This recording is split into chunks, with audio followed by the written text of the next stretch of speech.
So the symptoms can be really subtle at first. Symptoms like abdominal pain, discomfort, bloating, maybe some urinary frequency. And because they're subtle and they're common symptoms that people have, they often go under-recognized.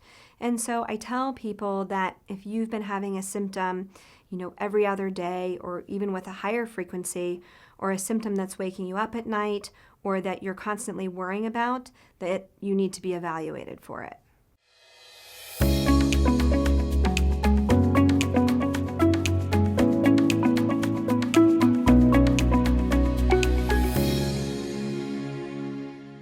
Unfortunately, there's no effective screening test for ovarian cancer. And we really failed to develop screening strategies for ovarian cancer for a number of reasons.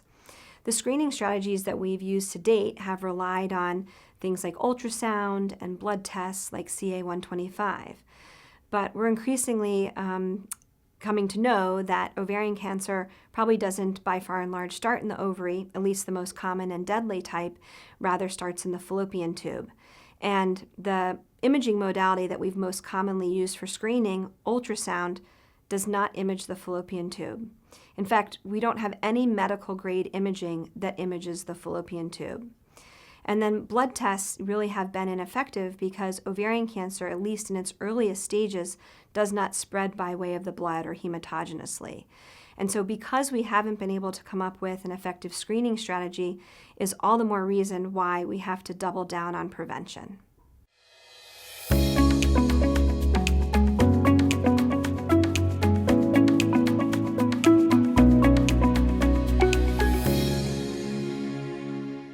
Because many patients are delayed in symptom recognition and assessment, as soon as a patient has a known or suspected diagnosis of ovarian cancer, they should be referred to a G1 oncologist.